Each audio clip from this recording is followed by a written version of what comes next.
Hai semuanya, sudah paham definisi konflik sosial kan? Nah, sekarang kita akan belajar tentang macam-macam bentuk konflik sosial di masyarakat. Karena kalian tahu nggak sih, banyak banget bentuk-bentuk konflik sosial di masyarakat. Nah, itu diklasifikasikan ke dalam 7 jenis. Kita mulai dari yang pertama ya. Yang pertama adalah konflik pribadi. Konflik pribadi ini dikarenakan oleh dua individu yang saling terkait suatu permasalahan. Namun, masing-masing di antara mereka tidak ingin menyadari kesalahannya. Nah, pada umumnya, mereka yang saling berkonflik ini akan saling menjatuhkan satu sama lain. Contoh dari konflik pribadi ini adalah cekcok antara suami dan istri yang diakibatkan oleh suatu kesalahpahaman.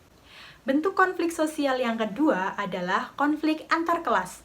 Ini terjadi akibat suatu kelompok memiliki permasalahan dengan kelompok lain yang memiliki kelas sosial yang berbeda. Nah, contoh dari konflik antar kelas ini adalah demo buruh yang menuntut kenaikan gaji atau upah dari pihak perusahaan. Bentuk konflik yang ketiga adalah konflik politik. Konflik politik ini terjadi pada dua kelompok ataupun individu yang memiliki perbedaan prinsip dan juga pandangan mengenai masalah ketatanegaraan. Nah, contoh dari konflik politik ini adalah perselisihan antara partai politik A dan partai politik B ketika perumusan suatu undang-undang. Bentuk konflik yang keempat adalah konflik rasial. Konflik rasial ini terjadi di antara dua kelompok ras yang berbeda, dikarenakan adanya kepentingan ataupun kebudayaan yang saling bertabrakan. Nah, ini biasanya terjadi akibat salah satu kelompok ras merasa lebih unggul. Nah, contoh dari konflik rasial ini adalah politik apartheid, di mana ras kulit putih ingin mendominasi keberadaan dari ras kulit hitam. Bentuk konflik yang kelima adalah konflik internasional. Konflik internasional terjadi dengan melibatkan dua atau kelompok negara yang berbeda akibat adanya perbedaan kepentingan. Banyak sekali nih perselisihan antara dua negara yang kemudian berlanjut menjadi konflik internasional karena masing-masing negara mencari sekutu. Contoh dari konflik internasional ini adalah negara Indonesia dan negara Malaysia yang berebut perbatasan wilayah.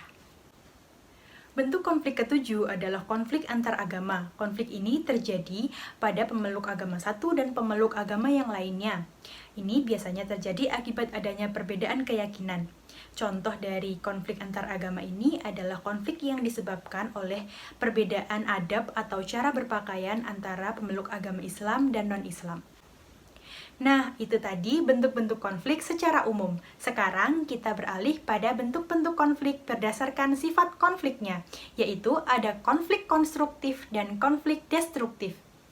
Konflik konstruktif merupakan konflik yang memiliki sifat fungsional yang terjadi akibat adanya perbedaan pemahaman dalam menghadapi suatu permasalahan. Contoh dari konflik konstruktif adalah perbedaan pendapat atau perdebatan yang terjadi dalam suatu musyawarah atau diskusi untuk mendapatkan suatu mufakat. Sedangkan konflik destruktif merupakan konflik akibat adanya perasaan kurang senang, benci, bahkan dendam antara pihak-pihak yang berkonflik. Konflik destruktif ini menyebabkan bentrokan-bentrokan secara fisik yang mengakibatkan hilangnya harta, benda, bahkan juga nyawa. Contoh dari konflik destruktif ini adalah adanya peperangan yang menimbulkan korban-korban jiwa. Kemudian kita akan beralih pada bentuk-bentuk konflik berdasarkan posisi pelaku konflik. Ada konflik vertikal dan ada konflik horizontal. Konflik vertikal yaitu adalah konflik yang terjadi antara pihak-pihak yang memiliki perbedaan posisi atau kedudukan dalam suatu struktur sosial. Contohnya adalah perdebatan antara karyawan dan atasan atau bosnya di dalam kantor. Sedangkan konflik horizontal merupakan konflik yang terjadi antara individu atau kelompok yang memiliki kedudukan yang sama dalam suatu struktur sosial. Contohnya adalah konflik yang terjadi antar anggota dalam suatu organisasi. Kemudian sekarang kita akan belajar tentang bentuk konflik berdasarkan sifat pelaku konflik. Ada konflik terbuka dan ada konflik tertutup.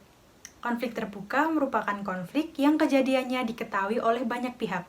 Contohnya adalah konflik antara negara Palestina dan Israel. Kemudian ada konflik tertutup, yaitu merupakan konflik yang kejadiannya hanya diketahui oleh pihak-pihak yang terlibat dalam konflik. Contohnya adalah konflik yang terjadi dalam suatu keluarga.